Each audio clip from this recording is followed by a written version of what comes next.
नमस्कार, सलाम, प्रणाम। आप इस समय देखना शुरू कर चुके हैं खबर बिहार। खबर बिहार में बातें करते हैं, बिहार की खबरें होती है बिहार के खबरों के साथ साथ देश दुनिया में क्या कुछ चल रहा है तमाम खबरों से हम आपको कराते हैं अपडेट। बिहार में शिक्षा रोजगार का क्या है हाल और गांव की सरकार को लेकर क्या कर रही है बिहार सरकार, तमाम खबरों से हम आपको कराते हैं अपडेट। मैं आपके साथ हूं सुनील बॉबी और आज बिहार की हर छोटी बड़ी खबरों को लेकर आपके बीच उपस्थित हूँ। चलिए, खबरों की सिलसिला शुरू करने से पहले आपसे आग्रह है, निवेदन है कि आप चैनल को जरूर सब्सक्राइब कर लीजिएगा और वीडियो को शेयर कीजिएगा। वीडियो पसंद आया तो लाइक भी जरूर कर दीजिएगा। इन दिनों बिहार में राजनीतिक उथल पुथल मचा हुआ है। विपक्षी दल जहां कह रहे हैं कि सरकार गिर जाएगी, लेकिन वहीं सत्ता पक्ष जदयू और भाजपा बिल्कुल मुस्तैदी के साथ खड़े हैं और बहुमत सिद्ध करने की दावा भी कर रहे हैं। इसी बीच एक बड़ी खबर निकलकर सामने आई है कि 6 माह बाद दिल्ली में पीएम से मिलेंगे बिहार के मुख्यमंत्री नीतीश कुमार। 7 फरवरी को जाएंगे दिल्ली। गृह मंत्री अमित शाह और भाजपा अध्यक्ष जेपी नड्डा से भी मिलेंगे। वर्तमान परिस्थिति में पीएम सीएम का मिलना कई मायनों में अहम बताया जा रहा है। आपको बता दें कि बिहार के मुख्यमंत्री नीतीश कुमार प्रधानमंत्री नरेंद्र मोदी से दिल्ली में मुलाकात करेंगे। वह 7 को दिल्ली जाएंगे और 8 फरवरी को पटना वापस होंगे। इस दौरे में वह गृह मंत्री अमित शाह और भाजपा के राष्ट्रीय अध्यक्ष जेपी नड्डा से भी मिलेंगे। बिहार में सत्ता समीकरण बदलने और करीब 1.5 साल पर एनडीए में वापसी के बाद पीएम सीएम की यह मुलाकात बेहद खास मानी जा रही है। बता दें, नीतीश कुमार के नेतृत्व में 28 जनवरी को बिहार में फिर से एनडीए की सरकार सत्ता में काबिज हो गई थी। सरकार गठन के 10 दिन बाद नीतीश कुमार पहली बार दिल्ली जा रहे हैं। प्रधानमंत्री नरेंद्र मोदी से उनकी यह मुलाकात करीब 6 महीने बाद होगी। इससे पहले 9 सितंबर 2023 को दिल्ली में G20 सम्मेलन के दौरान दोनों नेताओं की मुलाकात हुई थी। तब बिहार में महागठबंधन की सरकार थी। पीएम सीएम के बीच मुलाकात की तस्वीर उस समय राजनीतिक सुर्खियां बन गई थी। वहीं बता दें, बिहार के नियोजित शिक्षकों के लिए बड़ी खबर आई है। बिहार के नियोजित शिक्षक को लेकर पूर्व सांसद शत्रुघ्न प्रसाद सिंह ने मुख्यमंत्री के पास एक पत्र लिखकर उन्हें याद दिलाने की कोशिश की है कि आपने सदन से बाहर और सदन से अंदर नियोजित शिक्षकों को राजकर्मी दर्जा का ऐलान किया था। उन्होंने कहा कि आपने सदन के अंदर और सदन के बाहर नियोजित शिक्षकों को राजकर्मी दर्जा दिलाने की मांग पर सक्रिय समर्थन दिया था। इसके लिए हम सब आपके आभारी हैं। अब आप उप मुख्यमंत्री एवं कई महत्वपूर्ण विभागीय मंत्री के अति सम्मानजनक पद पर विराजमान हैं होते हुए और नियोजित शिक्षकों को आपके प्रति भरोसा पहले से भी ज़्यादा मजबूत हुआ है। यह पत्र जो है उप मुख्यमंत्री के पास भी लिखा गया है। आपको बता दें कि हेडिंग में क्या है, यानी कि उप मुख्यमंत्री के पास में यह पत्र लिखी गई है। नीतीश कुमार को भी, बिहार के मुख्यमंत्री को भी उनको कहा गया है और तमाम चीज़ें जो हैं अब वो बताने की कोशिश कर रहे हैं। जैसा कि आप जानते हैं कि बिहार में नियोजित शिक्षकों के लिए कई तरह के फरमान निकाले जा रहे हैं। वहीं बिहार में मार्च में होगी शिक्षक भर्ती फेज 3 यानी TRE 3 की परीक्षा। 10 फरवरी से 23 फरवरी तक ऑनलाइन आवेदन लिए जाएंगे। वहीं चारों कैटेगरीज में 7 से 17 मार्च तक परीक्षा होगी। शिक्षा विभाग और SC ST वेलफेयर दोनों के लिए परीक्षा होगी। वहीं TRE 3 में सप्लीमेंट्री रिजल्ट का कोई प्रावधान नहीं है। आपको बता दें कि 22 से 24 मार्च के बीच इस परीक्षा का रिजल्ट आ जाएगा, यानी कि सब कुछ अब साफ साफ हो गया है। वहीं बिहार में कैसे खेला होगा। सीएम नीतीश कुमार के नेतृत्व में बिहार में एनडीए की सरकार बनी है।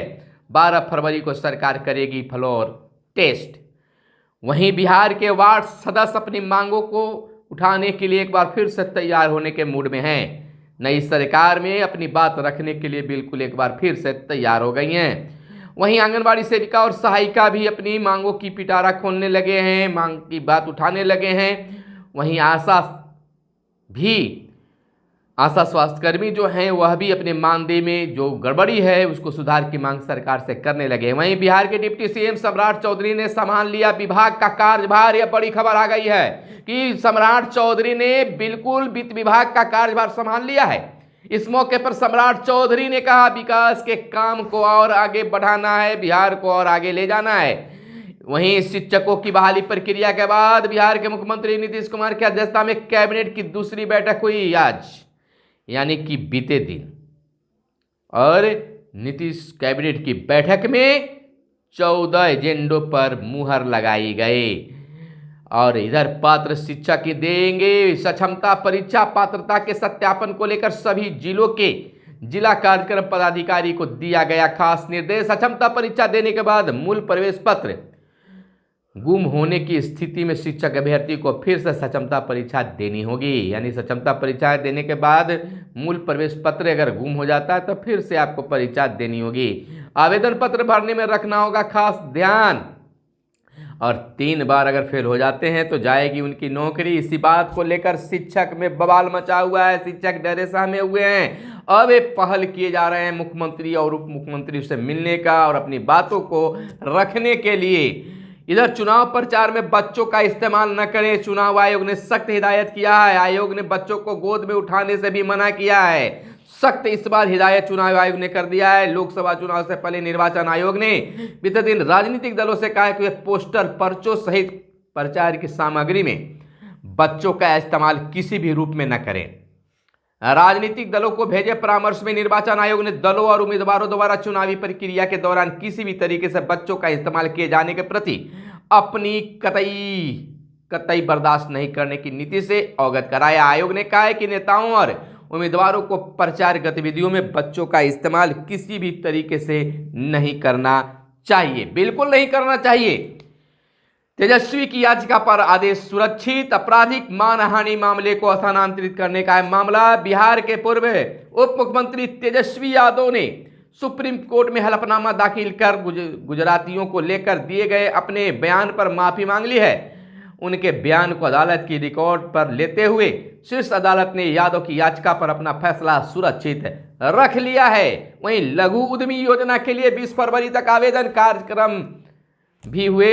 आपको बता दें, लघु उद्यमी योजना के तहत गरीब परिवारों को स्वरोजगार के लिए राज्य सरकार 2-2 लाख रुपए देगी। इच्छुक व्यक्ति पोर्टल के माध्यम से आवेदन कर सकेंगे। यह सोमवार से ही पोर्टल आवेदकों के लिए खोल दिया गया है। 20 फरवरी तक आवेदन लिए जाएंगे, आवेदन होंगे। आवेदक की उम्र 18 से 50 वर्ष के बीच और पारिवारिक आय प्रति माह 6,000 रुपये से कम होनी चाहिए। बिहार लघु उद्यमी योजना के तहत लाभुकों को 3 किस्तों में राशि दी जाएगी। तो यह बिहार के युवाओं के लिए अच्छी खबर है। वहीं किसानों को 48 घंटे में धान की राशि का भुगतान हो। सहकारिता मंत्री डॉक्टर प्रेम कुमार ने पदभार संभाल लिया है और उन्होंने अधिकारियों और विभाग द्वारा संचालित योजनाओं की विस्तार से जानकारी ली। उन्होंने अधिकारियों को सख्त निर्देश दिया कि धान बेचने के 48 घंटे के अंदर किसानों को राशि का भुगतान सुनिश्चित कराएं। किसानों को धान बेचने में किसी भी तरह की शिकायत हो तो तुरंत समाधान कराएं। यह बहुत बड़ा आदेश किसान हित में है। वहीं पदभार ग्रहण करने के बाद श्रवण कुमार ने 104 को दिया नियुक्ति पर समाज कल्याण विभाग। और बता दें कि ग्रामीण विकास मंत्री श्रवण कुमार ने बीते दिन विभाग के अपने कक्ष में आकर पदभार ग्रहण किया। पहले ही दिन उन्होंने बिहार लोक सेवा आयोग से ग्रामीण विकास में चयनित 104 पदाधिकारियों को नियुक्ति पत्र सौंपा है। समाज कल्याण विभाग और खाद्य एवं उपभोक्ता संरक्षण विभाग के मंत्री का भी कार्यभार उन्होंने संभाल लिया है। वहीं आपको बता दें, विजय चौधरी ने कहा कि बाढ़ के प्रभाव कम करना प्राथमिकता होगी। जल संसाधन मंत्री विजय कुमार चौधरी ने कहा है कि बाढ़ के प्रभाव को कम करना और सिंचाई सुविधाओं का विस्तार करना उनकी शीर्ष प्राथमिकता है। बीते दिन सिंचाई भवन पहुंचकर पदभार ग्रहण करने के बाद पत्रकारों से बात कर रहे थे। कहा कि मुख्यमंत्री नीतीश कुमार के ज्ञान, अनुभव, कुशल नेतृत्व एवं मार्गदर्शन में जल संसाधन विभाग ने पिछले वर्षों में सिंचाई एवं बाढ़ प्रबंधन की कई महत्वपूर्ण योजनाओं को तेजी से आगे बढ़ाया है और कई उपलब्धियां भी हासिल बिहार की है। वहीं जिलों में अवैध बालू खनन पर होगी अब सख्त कार्रवाई। समीक्षा बैठक में मुख्य सचिव ने दिया कार्रवाई का निर्देश।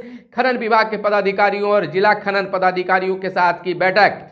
बालू के अवैध खनन ढुलाई से लग रहा है जाम, रणनीति बना अब होगी खास कार्रवाई। मुख्य मार्गों पर ढुलाई पर रोक लगाने का भी निर्देश दिया गया है। वहीं हम आपको बता दें कि सक्षमता परीक्षा के विरोध में प्रदर्शन पर होगा केस। शिक्षा विभाग ने सभी जिलाधिकारियों को दिया खास निर्देश। परीक्षा के लिए ऑनलाइन आवेदन मांगे जा रहे हैं। शिक्षक को भरना होगा 3 जिलों का विकल्प। वहीं सक्षमता परीक्षा नियमावली को हाई कोर्ट में चुनौती दी गई, लेकिन अब इसके लिए आगे की तिथि भी बढ़ा दी गई है। वहीं स्टूडेंट क्रेडिट कार्ड का 23,000 से ज्यादा विद्यार्थियों को मिला लाभ।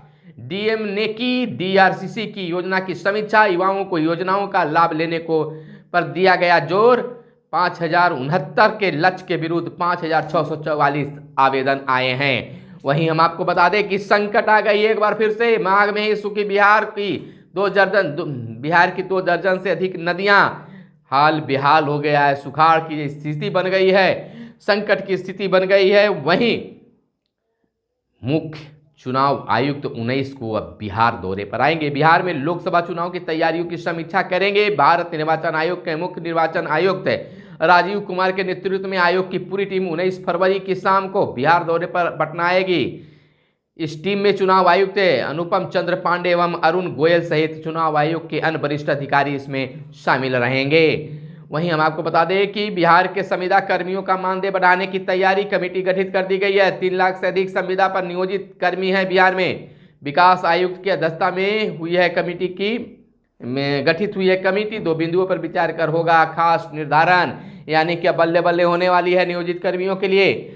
राज्य के कई जिलों में भूजल स्तर खिसका, चापाकल और कुएं सूखने लगे हैं। इस मौसम में ही, ठंड के मौसम में यह हाल है। गर्मी में क्या होगा भगवान ही मालिक है। 10 फीट नीचे तक चला गया है। स्पेशलिस्ट ऑफिसर पद के लिए पीएनबी में होगी अब बहाली। 7 से 25 फरवरी तक कर सकते हैं आप आवेदन। बता दें कि पंजाब नेशनल बैंक में स्पेशलिस्ट ऑफिसर के लिए 1025 से अधिक पदों पर भर्ती निकाली है। अभ्यर्थी आधिकारिक वेबसाइट pnbindia.in पर ऑनलाइन आवेदन कर सकेंगे। 7 से 25 फरवरी तक अभ्यर्थी ऑनलाइन आवेदन कर सकेंगे। विशेष इनके वेबसाइट पर आप जाकर देख सकते हैं इसके बारे में। वहीं पटना डेंटल कॉलेज में पूरे शरीर के एक्सरे की सुविधा शुरू कर दी गई है। 10 लाख कीमत है नए एक्सरे मशीन की। अब 20 रुपये निर्धारित है एक्सरे के लिए। यह खास व्यवस्था की गई है पटना के लिए। गरीब परिवार 2-2 लाख से शुरू करेंगे अब रोजगार। बिहार के नीतीश कुमार मुख्यमंत्री का बड़ा ऐलान। राज्य में है 94 लाख गरीब परिवार। हर एक परिवार को 5 वर्ष के भीतर मिलेगी उद्यमी राशि। तो यह बिहार के लिए बहुत बड़ी खबर है। जमीन से जुड़े दस्तावेजों का नकल भी अब ऑनलाइन होगा। इस नई व्यवस्था को शुरू करने से संबंधित कवायद विभागीय स्तर पर अंतिम चरण में है। जल्दी इसकी सुविधा उपलब्ध होगी, यह कहना है सचिव राजस्व एवं भूमि सुधार विभाग के जयसी का। तो वहीं हम आपको बता दें कि एनडीए इस बार 400 पार। पीएम मोदी का पहले ही बड़ा संसद में ऐलान। प्रधानमंत्री ने लोकसभा चुनाव में जीत का भरोसा जताया है और इस पर विपक्षी भी अब ताना बाना कसने लगे हैं कि वो पहले ही कैसे बता दे रहे हैं। राजनीतिक सरगर्मी इसको लेकर काफी तेज हो गई है। वहीं हम आपको बता दें अगली बड़ी खबर के रूप में कि नियोजित शिक्षक जो हैं इन दिनों डरे सहमे हुए हैं और वे मांग कर रहे हैं कि हमें ऑनलाइन परीक्षा और अदर जिला स्थानांतरण से मुक्त किया जाए। फिलहाल हमारे साथ बने रहिए, देखते रहिए अपना खास चैनल।